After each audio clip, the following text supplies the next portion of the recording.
네, 사랑하는 여러분 반갑습니다. 삼도학교 이도 평행법으로 읽는 성경입니다.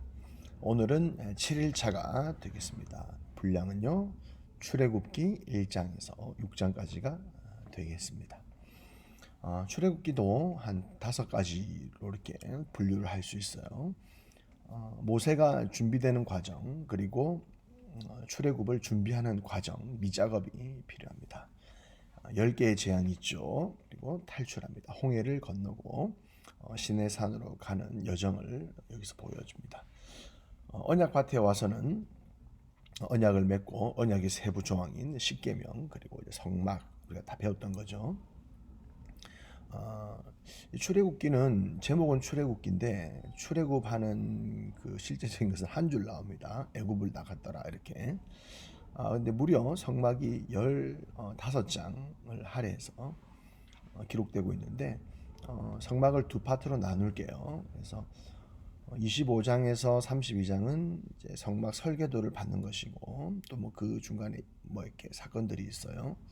두 번째는 성막을 이제 실제로 제작하는 그런 과정이겠죠. 그래서 총 5가지인데 준비, 재앙, 탈출, 언약, 성막 이렇게 이 출애굽기가 전개가 될 것 됩니다. 출애굽기 1장을 잠깐 보겠습니다. 출애굽기 1장.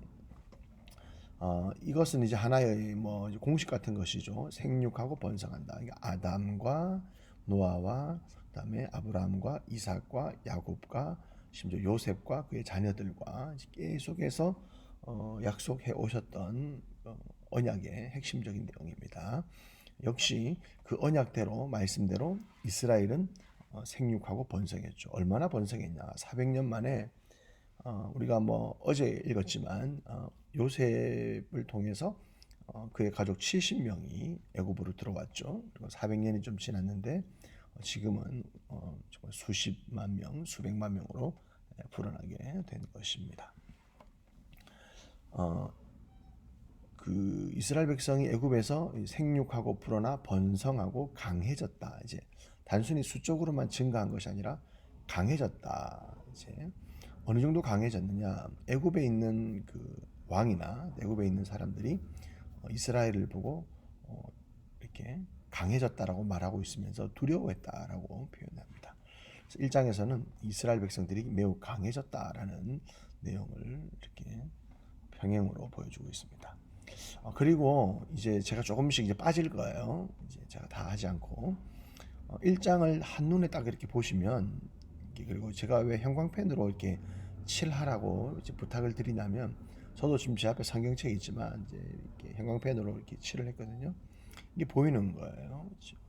딱 교차적으로 되는 게 있어요. 한번 찾아보세요. 딱 이렇게 반복되는 것을 정리를 해서 다시 보면 이게 교차인지 단순 평행인지 이런 것들이 이제 보이기 시작합니다. 한번 찾아보셔요.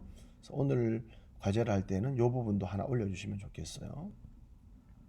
2장으로 넘어가면 또 이제 좀 중요한 개념이 나오는데 하나님이 그 애굽에 있는 이스라엘을 잘 먹고 잘 사는데 구원하셨다. 이제 그게 아니고 너무 힘든 거예요. 그래서 고된 노동으로 탄식하며 부르짖으며 고통 소리가 있었다라고 표현하는 것입니다. 그것이 하나님께 상달되었다. 그것이 하나님이 들으셨다라고 말하는 거예요. 그리고 그 언약을 기억하사 이스라엘을 돌보시고 구원을 하셨다. 그래서 우리가 하나님이 늘 우리를 보살피고 보호하시고 인도하시지만 우리가 탄식하며 부르실 때 그 기도 소리가 상달되고 또 들으시고 언약을 기억하시고 우리에게 응답을 주시는 것입니다. 3장도 역시 제가 너무나 뭐라 그럴까요? 굉장히 그 아까운 제가 다 해서 드리기는 아까운 표현법입니다.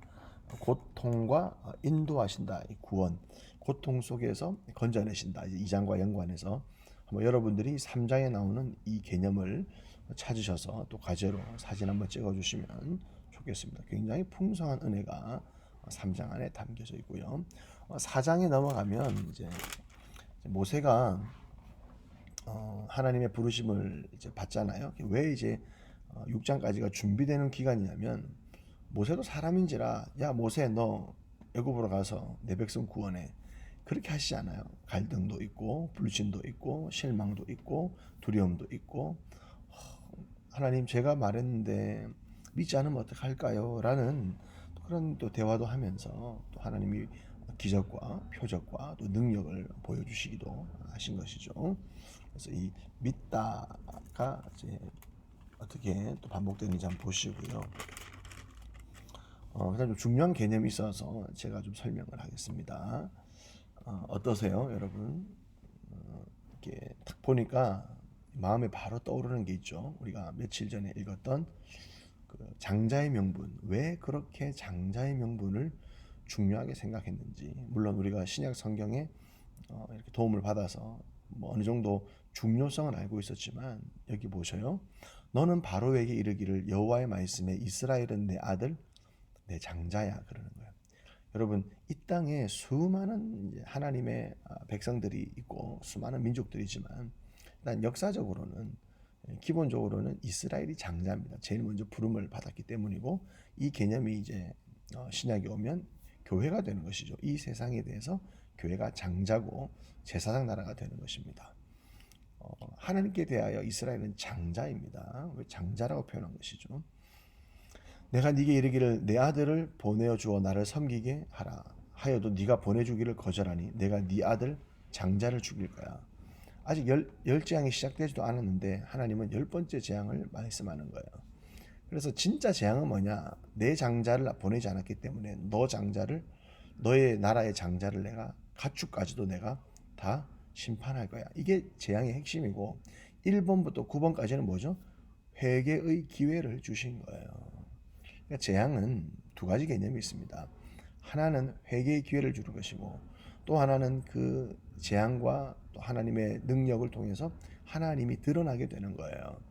그래서 이제 우리가 내일 읽겠지만 그 열재앙을 이렇게 쏟아부을 때에 그냥 계속 쏟아붓는 게 아니라 이 재앙을 통해 네가 하나님을 알게 될 것이다라고 계시의 메시지를 던지는 거예요. 이 평행법에서 장자의 개념이 얼마나 중요한지를 다시 한번 정리할 수 있는 것입니다. 출애굽기 5장으로 넘어오면요, 재밌는 개념이 있어요. 이제 모세가 이제 이러한 능력을 경험하고 이제 아론과 함께 바로 왕에게 갑니다.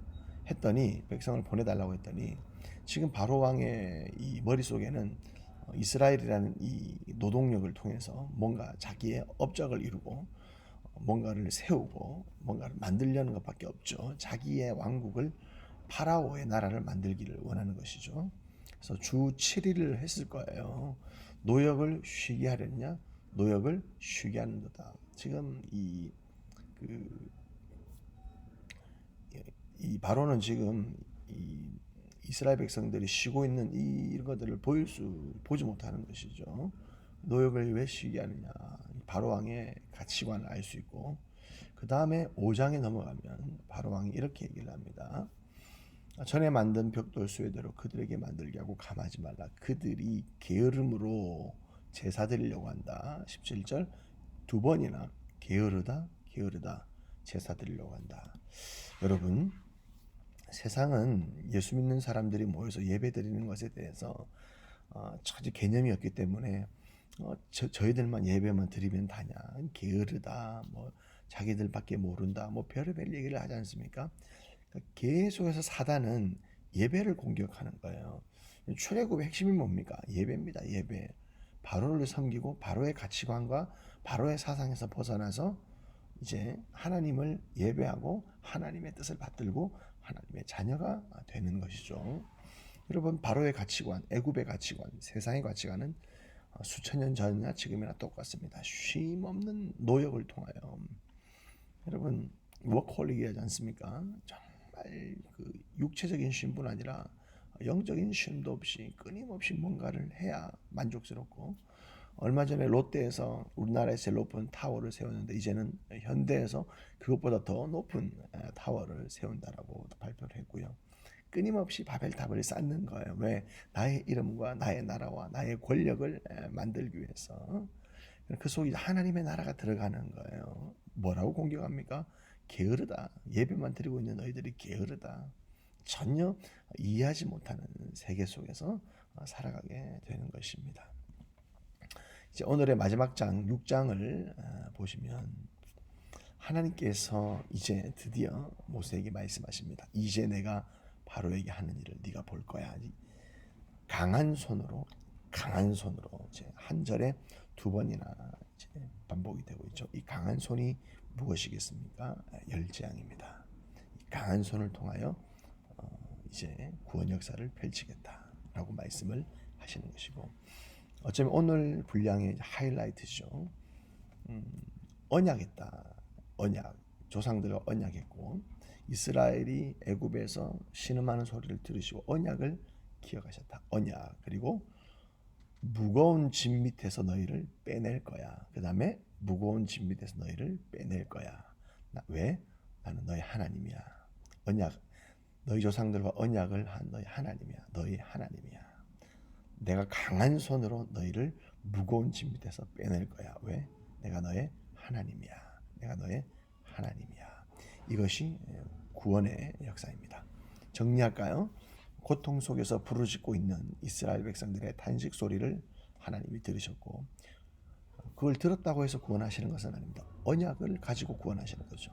아브라함과 이삭과 야곱에게 약속하셨던 너희의 후손들이 애굽에 갔다가 다시 돌아오게 될 것이라는, 돌아오게 하리라는, 그리고 너희에게 주었던 그 약속의 땅을 내가 다시 너희 후손들에게 줄 것이고 그들은 나의 백성이 될 것이다 라는 그 언약을 기억하심으로 하나님이 팔을 걷어 제치시고 강한 손, 즉 열재앙을 통하여서 그들을 구원해 나가시겠다라는 그 이제 출애굽의 준비가, 만반의 준비가 된 것이죠.